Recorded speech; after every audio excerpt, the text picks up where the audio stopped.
그래서 속쓰림이 있을 때 음식은 무조건 부드럽게 잘 익혀서 드시는 게 원칙입니다. 안녕하세요. 박미경 한의사입니다. 자, 여러분 오늘 속이 어떠신가요? 속이 편안하신가요? 아니면은 좀 쓰리신가요? 자, 요새 저한테 좀 속쓰림 환자분들이 몇 분 오셨는데 제가 그분들과 대화를 하는 도중에 깜짝 놀란 사실이 있었어요.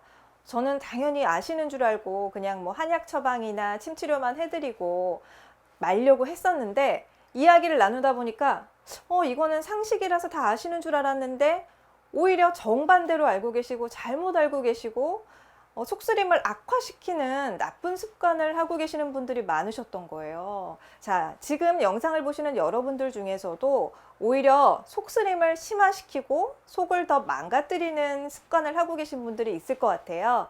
그래서 이번 기회에 여러분들께 다시 짚어드리려고 합니다.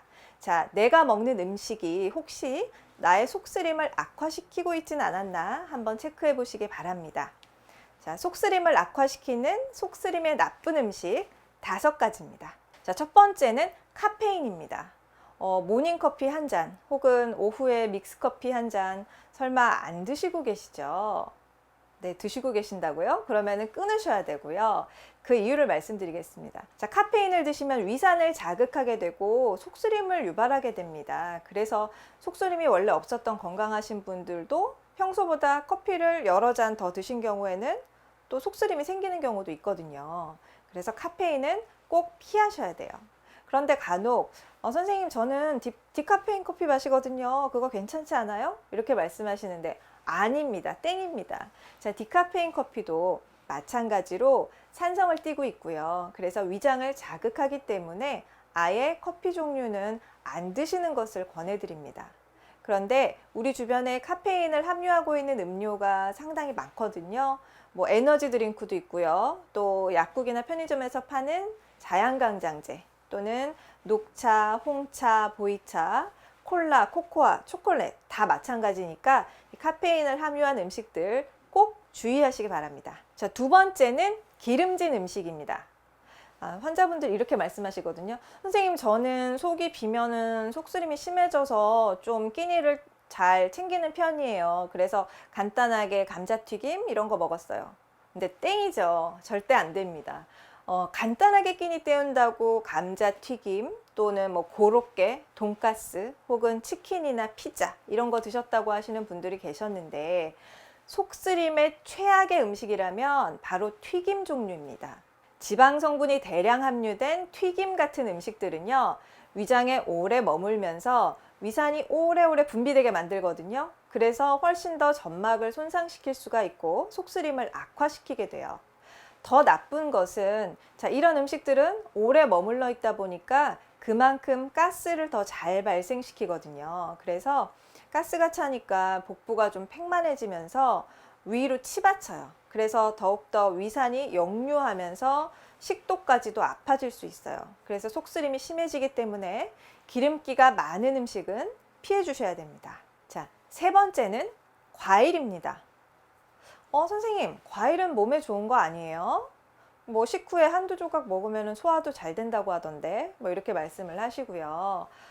과일 드시는 분들이 좀 상당히 많아서 저는 놀랐는데요. 특히 어떤 최근에 오셨던 속쓰림 환자분은요, 저한테 갱년기시라서 이제 건강을 위해서 석류즙을 드신다는 거예요. 그래서 제가 깜짝 놀랐습니다. 석류즙이 좋기는 하지만 속쓰림이 있을 때는 좀 당분간 피해 주시는 게 좋은데, 왜냐하면요, 신맛이 강한 과일류, 이것들은 그 자체로도 산성이 강하고 위산을 분비시키기 때문에 건강하신 분들도 식후에 한두 조각 조금씩 드시기를 권장드리거든요.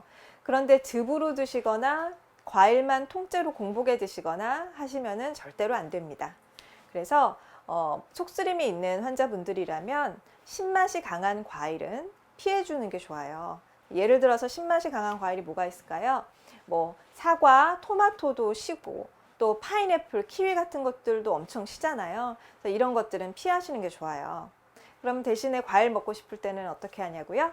신맛이 적고 수분이 많은 과일은 좀 괜찮습니다.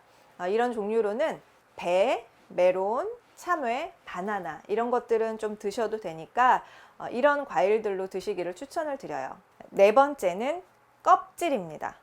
저는 정말 놀란 게 특히 연령층이 좀 높으신 환자분들이 껍질을 많이 드시고 계시더라고요. 근데 그 이유가 뭐 당뇨도 걱정되고 중성지방 걱정된다고, 그래서 껍질째로 통째로 먹어야 건강에 좋다 이런 믿음 때문에 채소나 과일을 다 껍질째로 드시는 분들이 많이 오셨었어요. 그래서 제가 절대로 안 된다, 껍질은 제거하고 드셔라 이렇게 말씀을 드리는데, 특히 우리 부모님들이 고구마도 껍질째로 드시고 뭐 우엉 같은 것도 껍질째로 드시고 또 쌀도 어때요?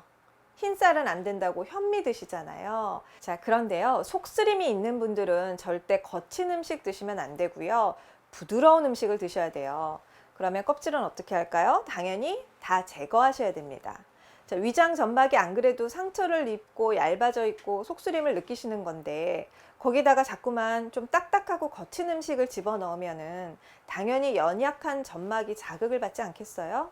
그래서 속쓰림이 있을 때 음식은 무조건 부드럽게 잘 익혀서 드시는 게 원칙입니다. 그래서 생으로 드시거나 껍질째로 드시거나 거칠게 드시지 마시기 바랍니다. 다섯 번째, 매운 음식이에요. 자, 우리나라가 전 세계에서 마늘을 가장 많이 소비하는 나라라는 거 알고 계세요? 이탈리아 사람들도 우리나라에 오면 놀란다고 하잖아요. 네, 제가 환자분들한테 속쓰림이 있으시니까 매운 음식 드시지 마세요 이렇게 말씀드리면 다 하나같이 안 드신다고 말씀을 하시지만요, 제가 자세히 여쭤보면은 김치를 비롯해서 찌개나 반찬, 이런 한식의 모든 베이스에는 마늘, 고춧가루, 대파, 생강 이런 것들이 잔뜩 들어가게 되거든요. 그런데 속쓰림이 있으시다면 식탁에서 빨간색과 매운맛은 없애주는 게 좋습니다. 자, 또 소화가 잘 된다고 생강차를 자꾸 드시는 경우도 있었어요. 그런데 생강차의 경우에는 좀 덥고 매운 성질이 있습니다. 그래서 일부 복부가 차갑고 수족냉증이 있는 소음인들의 경우에는 소화에 도움을 받을 수가 있는데요. 하지만 기본적으로 매운맛을 갖고 있기 때문에 드셨을 때 좀 복부가 약간 화하면서 속이 좀 뜨겁고 쓰려지고 할 경우가 있습니다. 그래서 이런 분들의 경우에는 생강차도 피해 주시는 게 좋습니다. 자, 우리가 매일 드시는 음식 중에서 유독 맵거나 좀 속을 쓰리게 하는 음식이 없는지 잘 살펴보시고 속쓰림이 심할 때는 피해주는 지혜가 필요하겠습니다.